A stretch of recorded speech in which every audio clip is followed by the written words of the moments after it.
নমস্কার বন্ধুরা, আমি পায়েল আর আপনারা শুনছেন পিএমজি অডিও। এখন আমি আপনাদের পড়ে শোনাচ্ছি অমর বন্দ্যোপাধ্যায়ের লেখা গল্প নূরবানু। অন্যরকম স্বাদের এই গল্প আপনাদের কেমন লাগলো নিচে অবশ্যই কমেন্ট করে জানান। আর যেসব বন্ধুরা এখনও সাবস্ক্রাইব করেননি তাদের যদি নিত্য নতুন স্বাদের বাংলা অডিও স্টোরি শুনতে ভালো লাগে তাহলে চটপট সাবস্ক্রাইব করুন পিএমজি অডিও। আর আপনাদের ভালো লাগার গল্পগুলো শেয়ার করে নিন পরিচিত বন্ধুবান্ধব বা আত্মীয় স্বজনের সঙ্গে। শুরু করছি আজকের গল্প নূরবানু। পদ্ম পাপড়ির মতো বড় বড় চোখ দুটি মেলল মেয়েটা। কালো চুল কোমর পর্যন্ত নেমে ঢেউয়ের মতো দোল খাচ্ছে। দেহবল্লরীতে শেষ বিকেলের আভা। মুখমণ্ডলে নেমেছে আলোর বন্যা। সে তাকালে আকাশের ছায়া দেখা যায় তার দুমণি পদ্মে।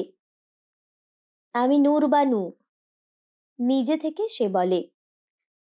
আপনাগো বাংলাদেশে মোরা স্বাগত জানাই। কলা পাতা রঙের শাড়ি পরেছিল নূরবানু। গায়ে ছিল লাল রঙের কামিজ। খুব সহজেই আকর্ষণ করে ওর উপস্থিতি। কঙ্কন বসেছিল বাংলাদেশ বইমেলা প্রাঙ্গণে। আবু সামাদ, কোহিনুর ভাবি, কলিম ফারুকি, নন্দিনী, কবি নাট্যকার ইন্দুভূষণও। মেলা প্রাঙ্গণে স্টলগুলো শেষ মুহূর্তের প্রস্তুতি নিচ্ছে। আবু সামাদ ঠাট্টা মশকরা করছিল। কবি প্রণব গুণ এলেন। ঢাকার এক প্রান্তে থাকেন, সাথে নূরবানু। এসেই নূরবানু কঙ্কনের দিকে তাকিয়ে ওই কথা বলল। তার এক মুখ হাসি। কঙ্কন ও তার স্ত্রী নন্দিনী হাসি বিনিময় করল। বাংলা একাডেমি চত্বর সেজে উঠছে। বুড়ো বটের বেদিমূলে রঙের প্রলেপ পড়ছে। সেখানে বাউল ফকির গাইছে। এক তারার সুর বাতাসে ভেসে এই মেলা প্রাঙ্গণে আসছে। সুরের দু একটি কলিতে কান পেতে ইন্দুভূষণ বললেন, আমার হাত বান্ধিবি, পা বান্ধিবি, মন বান্ধিবি কেমনে, আমার চোখ বান্ধিবি, মুখ বান্ধিবি, পরাণ বান্ধিবি কেমনে। ততক্ষণে নূরবানু একটি টুল নিয়ে সকলের মাঝে বসে পড়েছে। তার আগে সে ইন্দুভূষণকে আদাব জানিয়েছে। দাদা, মোর বাপ জানের ইয়ার দোস্ত ছিল। নূরবানু নুইয়ে পড়া মাথা তুলতে তুলতে বলল। সুর ভাজছিল মনে মনে আবু সামাদ। একসময় সে বাংলাদেশে চেয়েছিল জনগণতান্ত্রিক সরকার। কমিউনিস্ট পার্টিতে যৌবনকালে সে সংগঠকের ভূমিকা পালন করে। বাংলার গ্রামে গ্রামে ঘুরে বেড়ায়। চাষিদের মধ্যে বিপ্লবের বার্তা বহন করে।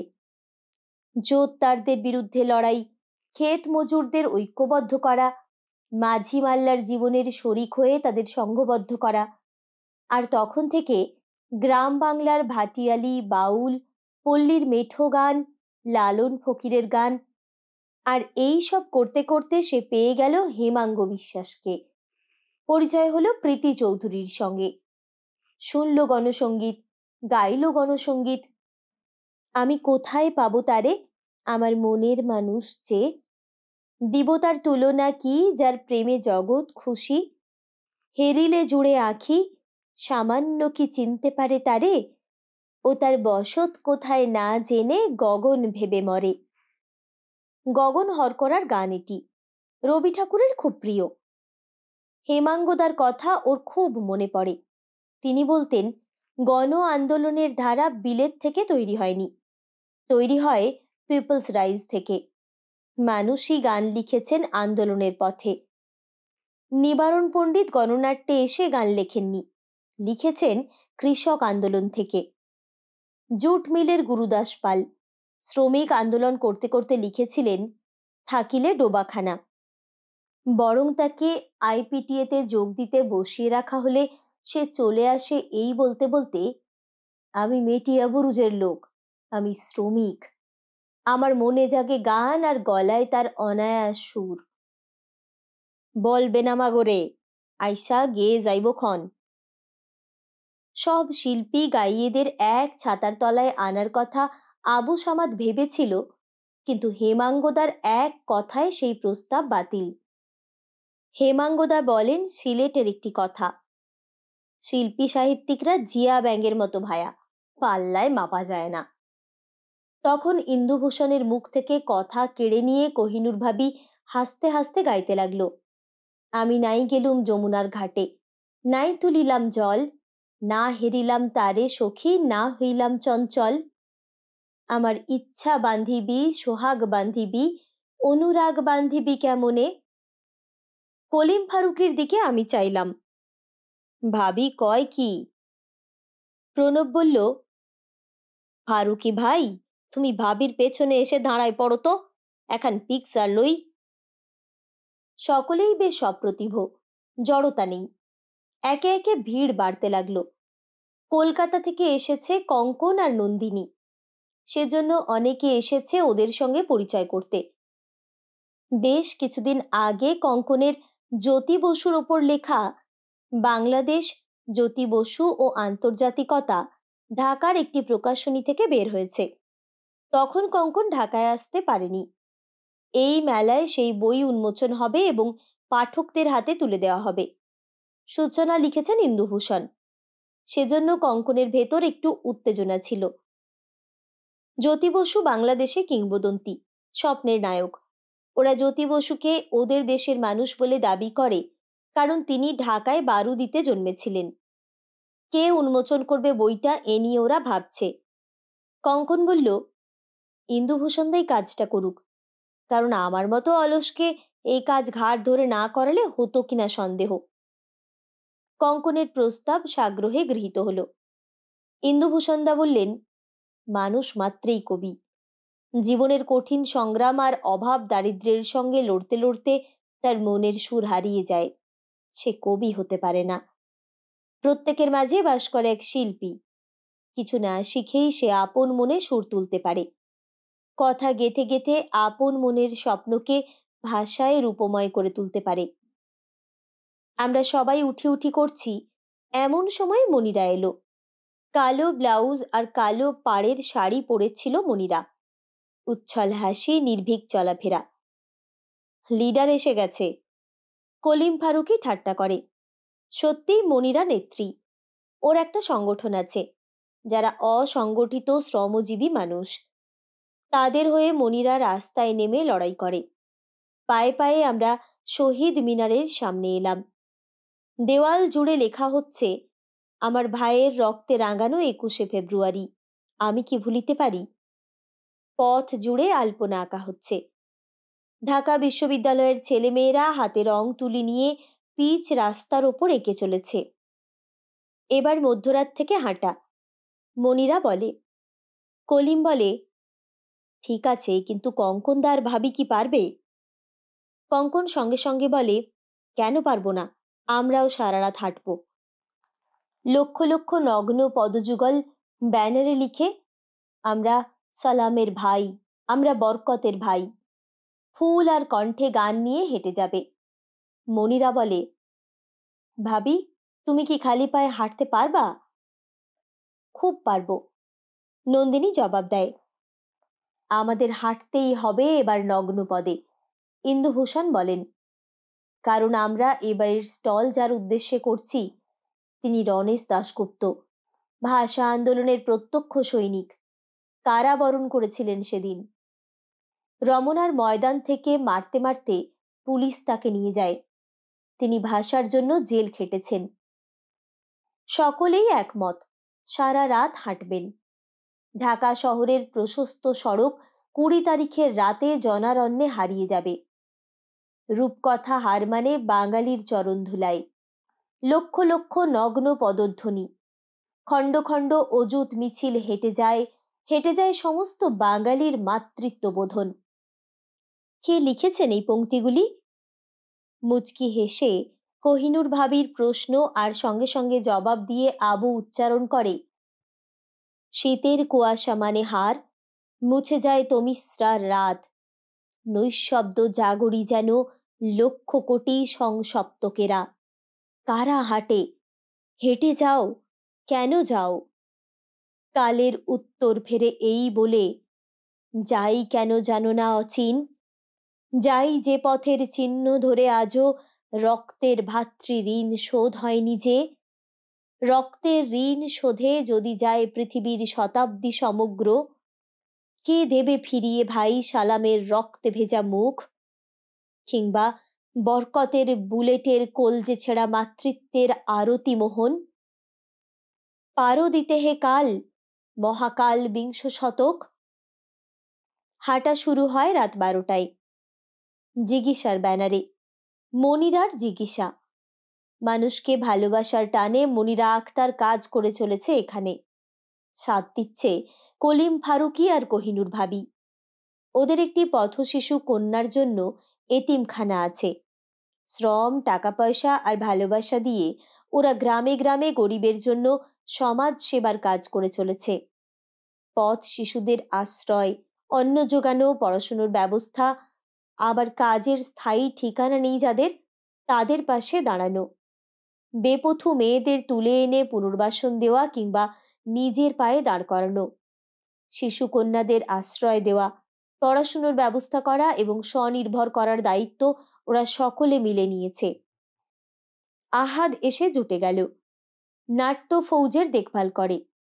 এর নাট্যকার নির্দেশক ইন্দুভূষণ দা। এখানেই বেকার নিকেতন, এজন মুন্সির পোস্টার, তিস্তা পাড়ের কিস্সা নাটকগুলো মঞ্চস্থ হয়েছে। বেশ কয়েক বছর আগে গুলিস্তানে কঙ্কনরা নৃত্যনাট্যের টিম নিয়ে আসে। নাট্যফৌজ এজন মুন্সির পোস্টার মঞ্চস্থ করে। 600 দর্শক আসনের সবটাই ভরে গেছিল। ছিলেন কবি সমুদ্রগুপ্ত, মহসিন শাস্ত্রপাণি, কবি মতিন বৈরাগীর মতো সাহিত্যের মানুষজন। এসেছিলেন বদরুদ্দিন ওমর, যার আলাদা করে পরিচয় লাগে না। হই হুল্লোড় করে বেশ কেটেছিল কয়েকদিন। ছেলে মেয়েদের নৃত্যনাট্য বেশ সাড়া ফেলে। দৈনিক কাগজগুলোর হেডলাইন হয়। ইন্দুভূষণ দাকে নিয়ে সেই শিল্প সাহিত্য ও নাটকের সাংস্কৃতিক বৃত্ত। এখনো সেই বৃত্তের সব এক জায়গায় হচ্ছে। কঙ্কনদের থাকতে দিয়েছিল বাসাবে, ঢাকা থেকে একটু দূরে, নতুন একটি ফ্ল্যাটে পাড়ার মধ্যে। সামনে কিছু দূরে কালী মন্দির, কিন্তু সাহিত্যের আলাপ আড্ডা মারতে ওদের ঢাকা ছুটে ছুটে আসতে হচ্ছিল। কথা প্রসঙ্গে নন্দিনী সে কথা বলতেই কলিম ফারুকি তৎক্ষণাৎ বলল, ভাবি আপনাদের আপত্তি না থাকলে আমাগো বাসায় থাকতে পারেন। নন্দিনী বলল, দূর, আপত্তি হবে কেন, আমরা তো এরকম কারোর পরিবারের সঙ্গেই থাকতে চাই। সেজন্য কঙ্কন আর নন্দিনী কলিমের বাড়ি চলে আসে। সেখান থেকেই তারা 21-এর মিছিলে যোগ দিয়েছে। মধ্যরাতে নিঝুম ঢাকা মানুষের কোলাহলে জেগে উঠছে। এসেছে সোনালী ব্যাংকের ডেপুটি ম্যানেজার শাকিলা আরা, ঢাকা বিশ্ববিদ্যালয়ের অধ্যাপক আসিফ আলম, চিত্রকর লুৎফর রহমান, চলচ্চিত্র শিল্পী আমিনা, আরও অনেকে। সকলেই কলিমের আম্মার দোয়া নিল। সারিবদ্ধভাবে সকলে দাঁড়ালো। প্রত্যেকের হাতে 21-এর পতাকা। ওদের মিছিলে এসে ঢাকার রাজপথে মূল মিছিলের স্রোতে মিশে গেল। অযুত নগ্ন পা পায়ে পায়ে হাঁটছে। সামনে পিছনে যত দূর চোখ যায় মানুষ। নানা পোশাকের হাতে শহীদের নাম লেখা শপথের পতাকা। তখনও রাজপথের পাশে ছাত্র শিল্পী এঁকে চলেছে বাংলার সোনালী অতীত, বুক চিতিয়ে লড়াই করা দামাল ছেলেদের সংগ্রামের কাহিনী। সারা রাত এই চিত্রণ চলবে। যেমন ভোর পর্যন্ত ধীর পায়ে অবনত মস্তকে মানুষ শহীদ বেদির দিকে হেঁটে যাবে। ইতিমধ্যে ভাষার আন্দোলন স্বাধীনতা ছিনিয়ে এনেছে। সেই কথা উচ্চারণ করতে করতে কবি আরিন এগিয়ে যাচ্ছেন। তুমি আসবে বলে হে স্বাধীনতা, সাকিনা বিবির কপাল ভাঙল, সিথির সিঁদুর মুছে গেল হরিদাসীর। তুমি আসবে বলে হে স্বাধীনতা, অবুঝ শিশু হামাগুড়ি দিল পিতা মাতার লাশের উপর। শামসুর রহমান, এক ভালোবাসার কবি। আবার মুচকি হেসে কবি পদাতিক ইন্দুভূষণকে উদ্দেশ্য করে নূরবানু বলে ওঠে তারই লেখা কবিতার দুটি লাইন।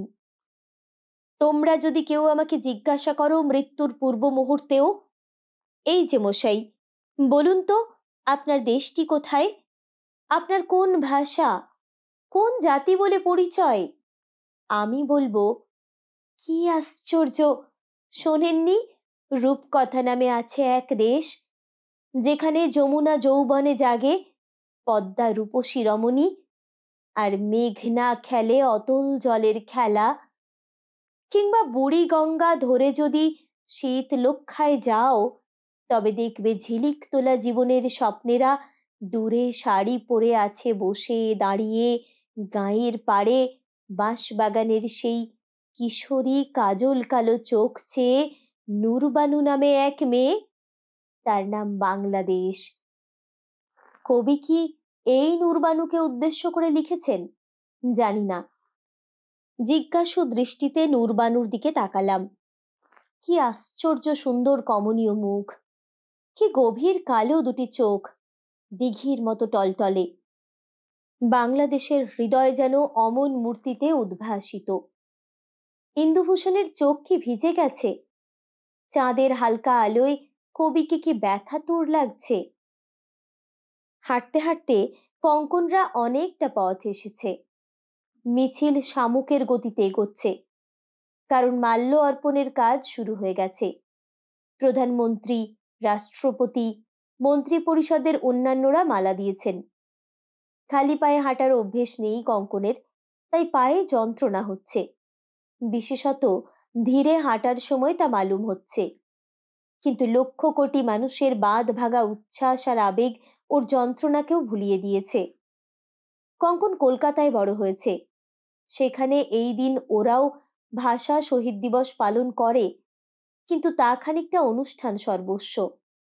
এখানে হৃদয়ের কলজে যেন দান করতে চলেছেন প্রত্যেকে, বরকত, রফিক, জব্বারদের উদ্দেশ্যে, শত সহস্র মুক্তিযুদ্ধের সেনানী বীরদের।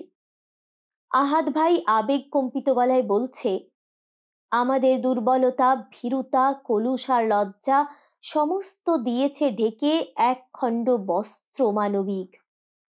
আশাদের শার্ট আজ আমাদের প্রাণের পতাকা।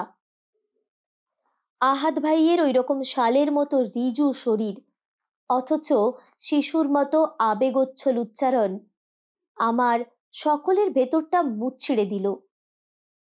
আমি কেন এমন আবেগে ভেসে যেতে পারছি না?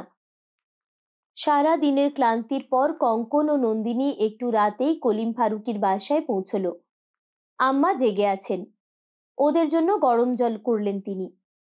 প্রত্যেককে জলে পা ডুবিয়ে রাখতে বললেন কিছুক্ষণ। ইন্দুভূষণ দা নূরবানুকে সঙ্গে নিয়ে এসেছিলেন। আইজি খান থাইক্কা যাইতে দি মুনা, আম্মা হাসতে হাসতে বলল। নূরবানু ততক্ষণে আম্মার ছোট্ট শরীরটা জড়িয়ে ধরে চোখ বুজে আরাম খাচ্ছে। ইন্দুভূষণ দা না বলার স্পর্ধা পেলেন না, ওরাও থেকে গেল। আমরা সকলে ডাইনিং টেবিল ঘিরে বসে আছি। ভাবি খাবারের জোগাড় যন্ত্র করছে। আমার নূরবানুর সঙ্গে খুব কথা বলতে ইচ্ছে করছে, কিন্তু ও যেন মুড অফ করে বসে আছে। আমি বললাম, নূর, তুমি কি করো? নূর নিরুত্তর, যেন শুনতেই পাচ্ছে না আমার কথা। ভাবি আমাকে ইশারায় ডাকলেন, দাদা একটু এই দিকে আইসেন। আমি উঠে গেলাম পাশের ঘরে। চুপি চুপি ভাবি বললেন, ওর কেউ নাই ভাইজান, ওর বাপটাকে খান সেনারা মাইরা ফেলাইছিল। সে ছিল মুক্তিযোদ্ধা, ওর আম্মারে তুইলা লইয়া যায়। বিবিটার দেহ খান ছিন্ন ভিন্ন, রক্তে ভিজা ছিল। অত্যাচার কইরা আর মাইরা ফেলাইছিল। নূরবানু আমাগো হাতে হাতে বড় হইছে। দাদা, উহারে কিছু জিগাইবেন না। কলিম জানালো, ঘটনাটি যেদিন বঙ্গবন্ধুর নেতৃত্বে স্বাধীনতা ঘোষণা করা হয় ঠিক তার পরের দিন। বাংলাদেশে স্বাধীনতা ঘোষণা হয় 25শে মার্চ 1971। আলোচনা ভেস্তে গেছে।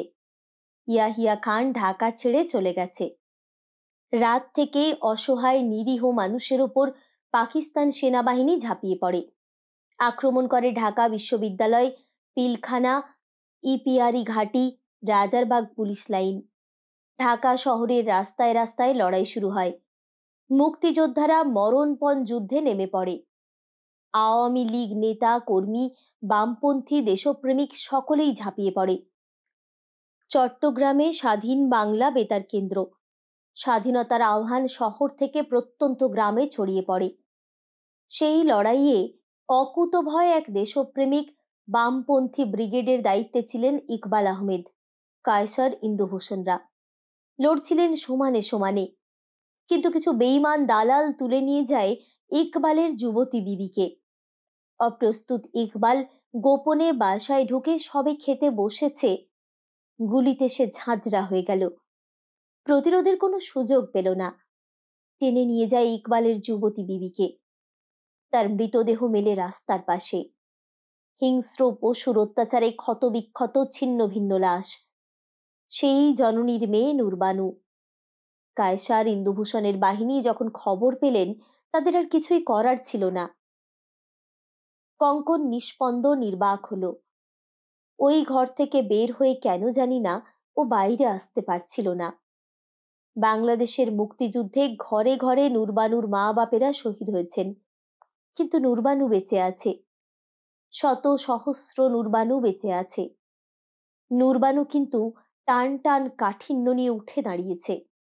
মৃদু হেসেও বলতে লাগলো, আজ রাত্রে বালিশ ফেলে দাও, মাথা রাখো পরস্পরের বাহুতে। শোনো দূরে সমুদ্রের স্বর, আর ঝাউবনে স্বপ্নের মতো নিঃসন। ঘুমিয়ে পড়ো না, কথা বলেও নষ্ট করো না এই রাত্রি। শুধু অনুভব করো অস্তিত্ব। কেননা কথাগুলোকে বড় নিষ্ঠুরভাবে চটকানো হয়ে গেছে। কোনো উক্তি নির্মল নয়, আর কোনো বিশেষণ জীবন্ত নেই। তাই সব ঘোষণা এত সুগোল, যেন দোকানের জানালায় পুতুল, অতি চতুর রবারে তৈরি, রঙিন। কিন্তু তোমরা কেন ধরা দেবে সেই মিথ্যায়? তোমরা যারা সম্পন্ন, তোমরা যারা মাটির তলায় শস্যের মতো বর্ধিষ্ণু, বলো না সুন্দর, বলো না ভালোবাসা। উচ্ছ্বাসে হারিয়ে ফেলো না নিজেদের। শুধু আবিষ্কার করো নিঃশব্দে। আবিষ্কার করো সেই জগৎ যার কোথাও কোনো সীমান্ত নেই, যার উপর দিয়ে বাতাস বয়ে যায় চিরকালের সমুদ্র থেকে, যার আকাশে এক অনির্বাণ পুঁথি বিস্তীর্ণ, নক্ষত্রময়, বিস্মৃতিহীন। আলিঙ্গন করো সেই জগৎকে, পরস্পরের চেতনার মধ্যে নিবিড়। দেখবে কেমন ছোট হতেও জানে সে, যেন মুঠোর মধ্যে ধরে যায়, যেন বাহুর ভাঁজে গহ্বর। যেখানে তোমরা মুখ গুজে আছো, অন্ধকারে গোপনতায় নিষ্পন্দ, সেই এক বিন্দু স্থান যা পবিত্র, আক্রমণের অতীত, যোদ্ধার পক্ষে অদৃশ্য, মানচিত্রে চিহ্নিত নয়, রেডিও আর হেডলাইটের বাইরে সংঘর্ষ থেকে উত্তীর্ণ, যেখানে কিছুই ঘটে না, শুধু আছে সব। সব আছে, কেননা তোমাদেরই হৃদয়ে আজ ছড়িয়ে পড়ল ঝাউবনে মর্মর তুলে, সমুদ্রের নিয়তিহীন নিঃসনে, নক্ষত্র থেকে নক্ষত্রে, দিগন্তের সংকেত রেখায়। সব অতীত, সব ভবিষ্যৎ আজ তোমাদের। আমাকে ভুল বুঝো না। আমি জানি বারুদ কত নিরপেক্ষ, প্রাণ কত বিপন্ন। কাল হয়তো আগুন জ্বলবে দারুণ, হত্যা হবে লেলিহান, যেমন আগে অনেকবার আমাদের মাতৃভূমি পৃথিবীর মৃত্তিকায় চাকার ঘূর্ণনের মতো পুনরাবৃত্ত।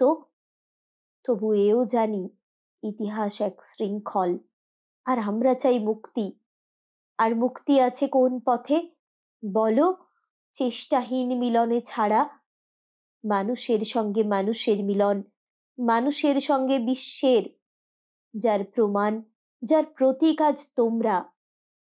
নাজমা, শামসুদ্দিন আর রাত্রির বুকে লুকিয়ে থাকা যত প্রেমিক, যারা ভোলনি আমাদের সনাতন চুক্তি, সমুদ্র আর নক্ষত্রের সঙ্গে রচনা করেছ পরস্পরের বাহুর ভাঁজে আমাদের জন্য এক স্বর্গের আভাস, অমরতার কল্পনা।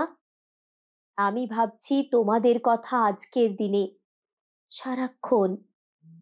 সেই একটি মাত্র শিখা আমার অন্ধকারে, আমার চোখের সামনে নিশান। মনে হয় এই জগৎ জোড়া দুর্গন্ধ আর অফুরান বিবমিষার বিরুদ্ধে শুধু তোমরা আছো উত্তর আর উদ্ধার। পদ্মপাপড়ির মতো নূরবানুর দুটি চোখ দেখার ইচ্ছেতে তাকালাম আমি। দিগন্তের ওপারে যেন সেই দৃষ্টি আকাশের মতো উজ্জ্বল।